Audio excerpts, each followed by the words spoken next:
Bharatiya Janata party पश्चिम बंगाल की सत्ता में जब से आई थी तब उसकी तरफ से बड़े बड़े दावे किए गए थे और जिसमें से बड़ा दावा यह था कि प्रदेश से तोलीबाजी और कटमनी के राज को पूरी तरह खत्म करेंगे। ममता बनर्जी शासन के समय बीजेपी के ही नेता टीएमसी सरकार पर, ममता बनर्जी की सरकार पर भ्रष्टाचार के बड़े बड़े आरोप लगाते थे। लेकिन अब जब राज्य में बीजेपी की ही सरकार है, पश्चिम बंगाल में पहली बार सत्ता में आई है बीजेपी, तो खुद बीजेपी के नेता ही ये बोल रहे हैं कि हमारी पार्टी में बहुत कुछ गड़बड़ हो रहा है। बीजेपी के प्रदेश अध्यक्ष हो या फिर सरकार के मंत्री खुलकर बोल रहे हैं कि बीजेपी के नेता हो, विधायक हो, सभी के सब भ्रष्टाचार को बढ़ावा दे रहे हैं। लोगों से जबरन वसूली की जा रही है, जिसके चलते जनता के अंदर अब गुस्सा दिखाई दे रहा है। और सबसे बड़ी बात तो यह है कि अभी बीजेपी की सरकार को बने राज्य में 3 महीने भी पूरे नहीं हो पाए हैं। लेकिन जिस तरह से बीजेपी के नेताओं की तरफ से यह कहा जा रहा है कि पश्चिम बंगाल बीजेपी के नेता कंट्रोल में नहीं है, उसके बाद बीजेपी की हालत खस्ता दिखाई दे रही है। तो सबसे पहले तो प्रदेश में बीजेपी की सरकार बनते ही हिंसा का दौर शुरू हो गया था। उसने बीजेपी की मुश्किल बढ़ाई, जो कई दिनों तक चलता भी रहा। और अब डर का माहौल इस तरह बनाया जा रहा है कि लोग खुलकर बोलने से कतराने लगे। और इसी सब पर आज हम अपनी स्पेशल रिपोर्ट में करेंगे बात कि कैसे सत्ता में आते ही बुरी तरह घिरती दिखाई दे रही है बीजेपी सरकार। नमस्कार, मैं हूं अंशिता।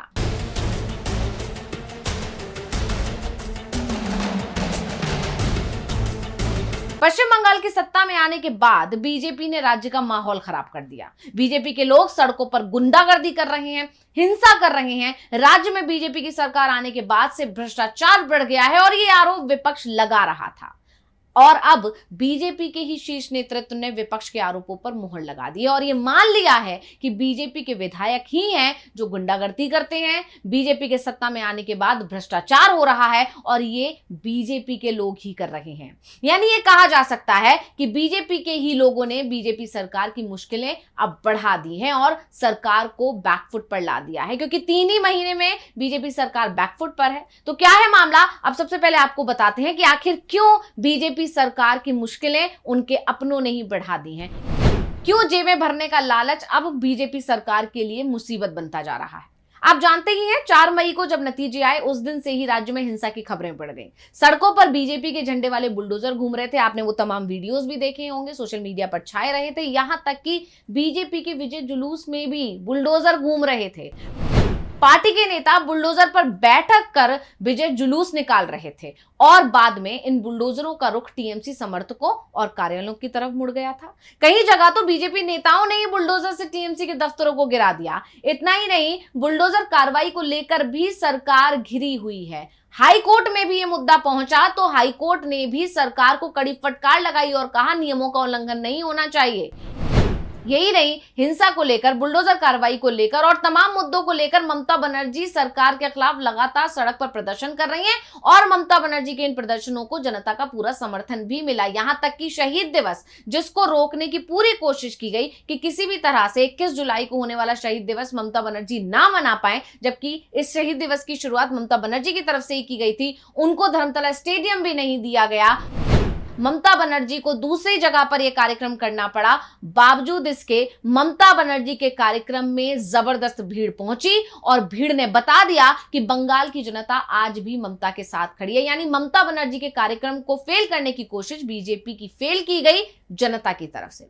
इन सब मुद्दों से पहले ही सरकार बैकफुट पर है, सरकार की मुश्किलें बढ़ी हुई हैं और इन सब के बीच अब बीजेपी के अपने नेता ही सरकार के लिए मुसीबत बन गए हैं, क्योंकि सत्ता में आते ही बीजेपी समर्थकों, यहां तक कि विधायकों ने भी अपनी जेबें भरने का काम शुरू कर दिया है। और इस पर जब विपक्ष हमलावर हुआ, जब जनता ने इसके खिलाफ आवाज उठाई, जब नाराजगी जताई, तो बीजेपी की तरफ से अब डैमेज कंट्रोल की कोशिश शुरू हो गई है। बीजेपी के लोगों पर जबरन वसूली के आरोप लग रहे हैं, जिसको लेकर जब सरकार पर सवाल उठे तो शीर्ष नेतृत्व ने अपनी छवि सुधारने की कोशिश शुरू कर दी। बीजेपी के शीर्ष नेतृत्व अपने नेताओं और विधायकों को फटकार लगा रहे हैं। पश्चिम बंगाल के पंचायत और ग्रामीण विकास मंत्री दिलीप घोष ने रविवार को सत्तारूढ़ भारतीय जनता पार्टी के कार्यकर्ताओं को जबरन वसूली या भ्रष्टाचार में शामिल लोगों से कथित संबंधों को लेकर समझाने की कोशिश की। उन्होंने इशारों में बता दिया कि इस सब पर ब्रेक लगा दिया जाए, नहीं तो मुसीबत खड़ी हो जाएगी।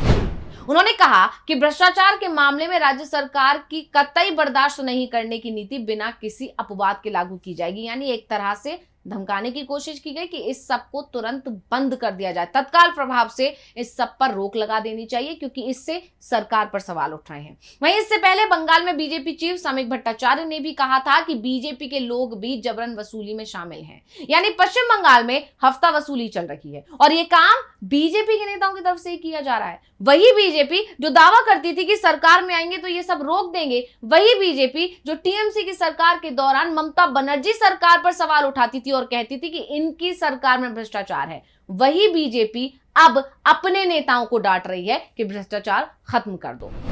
वैसे टीएमसी की तरफ से तो इस तरह के आरोप बीजेपी की सरकार बनने के बाद से ही लगाए जा रहे थे, लेकिन अब बीजेपी के नेता भी ये बात मान रहे हैं कि विपक्षी पार्टियां जो कह रही हैं वो पूरी तरह से सच है। वैसे दिलीप घोष ने दावा किया कि पूर्ववर्ती तृणमूल कांग्रेस सरकार के कार्यकाल में भ्रष्टाचार और जबरन वसूली में संलिप्त कई लोग अब सरकार बदलने के बाद भाजपा नेताओं से रिश्ते जोड़ने की कोशिश कर रहे हैं। यानी एक बार फिर बीजेपी सरकार की तरफ से इस सब का ठीकरा फोड़ने की कोशिश की गई टीएमसी पर, लेकिन इसका कोई असर होता दिखाई नहीं दे रहा है।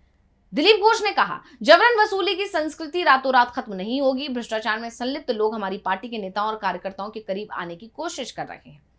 इसके अलावा मंत्री ने दावा किया कि कुछ भाजपा कार्यकर्ताओं के लिए ऐसे प्रभाव से बचना मुश्किल हो रहा है और उन्होंने पार्टी पदाधिकारियों को यह समझाने की कोशिश की कि बहकावे में ना आए। घोष ने किसी का नाम लिए बिना भाजपा के कुछ नवनिर्वाचित विधायकों पर निशाना साधा। उन्होंने कहा, कुछ नए विधायकों को सत्ता का नशा चढ़ रहा है, जबरन वसूली करने वाले उनसे करीबी संबंध बनाने की कोशिश कर रहे हैं। लोगों को यह नहीं भूलना चाहिए कि जनता ने राज्य में बदलाव के लिए वोट क्यों दिया। इसके साथ ही भाजपा की बंगाल इकाई के पूर्व प्रदेश अध्यक्ष घोष ने यह भी कहा कि पार्टी अपने नेताओं के आचरण पर नजर रख रही है। उन्होंने कहा कि पार्टी के सिद्धांतों से किसी भी तरह के भटकाव की जांच की जाएगी। घोष का यह बयान भाजपा की पश्चिम बंगाल इकाई के मौजूदा अध्यक्ष समीक भट्टाचार्य की बयान के एक दिन बाद आया, जिसमें उन्होंने ये माना था कि उनके नेता यानी बीजेपी के नेता जबरन वसूली में शामिल हैं और उसके खिलाफ वो उन्हें आगाह कर रहे हैं। और उन्होंने ये भी कहा था कि अगर गड़बड़ियां जारी नहीं तो संगठनात्मक कार्रवाई भी की जाएगी। आपको बता दें कि समीक भट्टाचार्य ने माना था कि कुछ जगहों पर अब भी ऐसी शिकायतें सामने आ रही हैं। हालांकि उन्होंने इसके साथ जोर दिया था कि राज्य सरकार और संगठन इन्हें रोकने का लगातार प्रयास कर रही है। समीक ने कहा था कि सत्ता परिवर्तन के बाद कुछ लोग आसान तरीके से पैसा कमाने की मानसिकता के साथ सक्रिय हुए हैं। हाल में पार्टी से जुड़े कुछ नए लोग वसूली का प्रयास भी कर रहे हैं। बिल्कुल ऐसा ही बयान दिलीप घोष की तरफ से भी किया गया है। यानी एक ही स्क्रिप्ट अपने नेताओं को सुनाई जा रही है, जिससे साफ होता है कि एक बार फिर बीजेपी की तरफ से जनता को बहलाने की कोशिश की जा रही है। समीक भट्टाचार्य के अनुसार भाजपा की सरकार बनने के बाद दूसरे दलों के कुछ लोग भी खुद को भाजपा का बताकर पार्टी के नाम पर वसूली कर रहे हैं, जबकि कुछ पुराने कार्यकर्ताओं की दबी हुई महत्वाकांक्षाएं भी सामने आई हैं। उन्होंने ये भी कहा कि इन प्रवृत्तियों को नकारना वास्तविकता से मुंह मोड़ने जैसा होगा। यानी भ्रष्टाचार जब खुलकर सामने आ गया है तो बीजेपी सरकार अपनी छवि को क्लीन दिखाने की कोशिश तो बहुत कर रही है, लेकिन जानकारों का मानना है कि इसमें बीजेपी को कोई फायदा नहीं होने वाला है, क्योंकि सच्चाई जनता के सामने है। तो स्पेशल रिपोर्ट आपको कैसी लगी हमें कमेंट करके अपनी राय जरूर दीजिएगा। इसी के साथ मुझे दीजिए इजाजत। देखते रहिए DV लाइव। नमस्कार।